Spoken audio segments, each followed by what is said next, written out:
Good morning, everyone, and welcome to the PivotBoss pre-market video for Tuesday, June 13th, 2023. I am Frank Ochoa, aka PivotBoss. Happy Tuesday, everyone.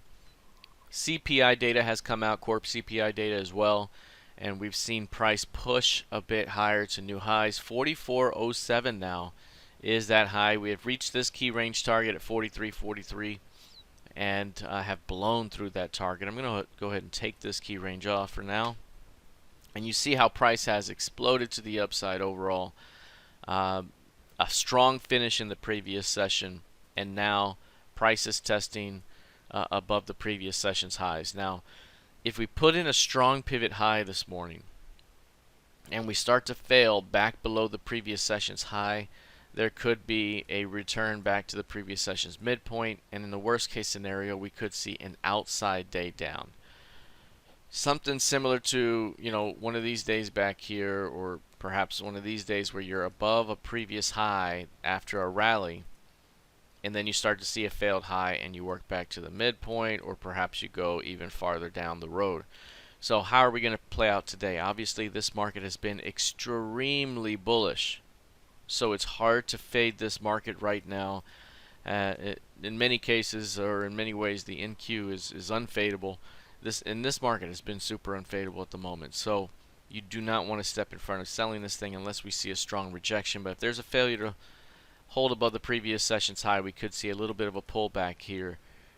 But overall, hard to buy it at these levels without good pullbacks, and hard to sell at these levels as these things continue to push higher.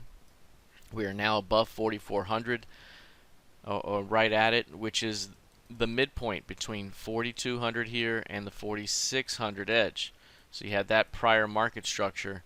We have pushed through 42 now into 44, and that's the midway point. If there's a rejection at 4,400, perhaps we pull back to 42 and trade in here a bit before we attempt to push to 46. If this thing just starts to really blow through 4,400, then perhaps we may make a move to 4,600 up ahead. So right now, at the middle of that market structure, keep an eye on 4,400, keep an eye on the previous session's high. At the moment, this market remains strong. If we take a look here at the NQ, this one's up 0.7% right now. Similar strength. The last couple of pullback rotations have been tremendous in strength. They've both played out very similarly with failed new lows and bullish rejections. This one closed back above the prior session's midpoint and has seen a continuation to the upside. We've now pushed through 822, the key range from that large key range last year, and we have now pushed through 15K. The next level up would be the 15,250 level we've talked about. That's the edge of the current market structure. So if you come back this way, that's your 15,250 right there. You can see how it was resistance early last year, and now we're coming all the way back to that level. So 15,250 is going to be a big time level up above, about 160 points from that level right now. If we take a look here at the crude oil chart, this one's bouncing back up 2% here today after yesterday's heavy selling pressure, big time weakness here, where this thing sold off from above 70 and hit prices just below 67s.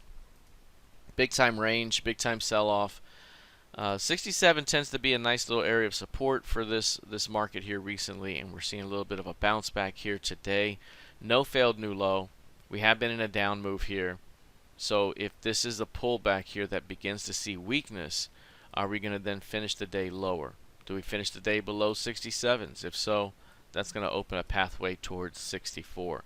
Today, again, could be another day of high volatility for crude oil, as that has been the case over the last couple of weeks, increase in volatility. So again, we could be looking at a move that takes us somewhere north of $2.75 to $3 of range today. So finding the strong high or strong low for the day could give us that early directional target. As of right now, 67 big time support. If it stays above that zone, perhaps we can move back up within the trading range. A failure here and you open up a continuation to the downside. Taking a look at gold here. Gold has been stuck in the range, similar to crude oil, but this one has been more compressed than crude oil. Right now, if you look at the intraday chart, this is basically, this daily bar is currently most of the, or the entire range of the day. That's actually basically an hourly bar almost. You have a big wick to the upside, big tail to the downside, offsetting bar.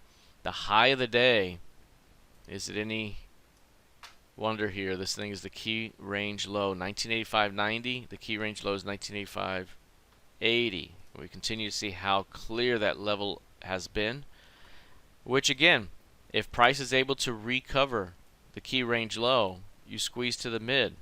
That's what we were talking about back here, but it failed, and it has gone sideways ever since. So we could be looking at a continued buildup of energy here, sideways price action until we see a move in either direction. As we mentioned before, 2000 key level on the upside, 1940 the key level on the downside.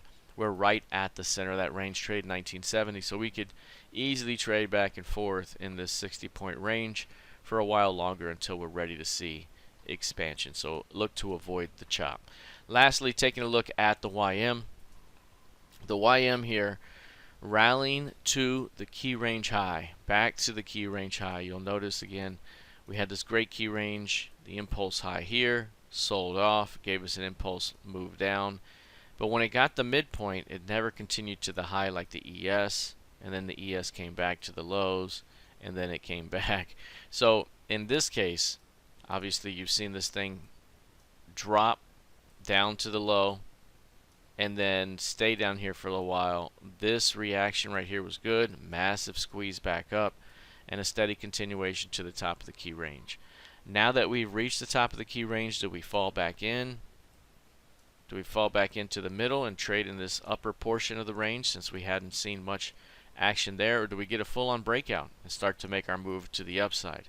Again, this zone right here where we're in the market has been about as high as we've gotten this year. This blue line right here, 34,467, that's basically right at today's highs, 34,482s. We're right in that zone. That's been resistance not only this year but also into last year as well. So that's going to be a big time zone to watch. 34.5 could be in play again. If this thing starts to fail in this zone, do we drop back and trade back into the range here that we've developed?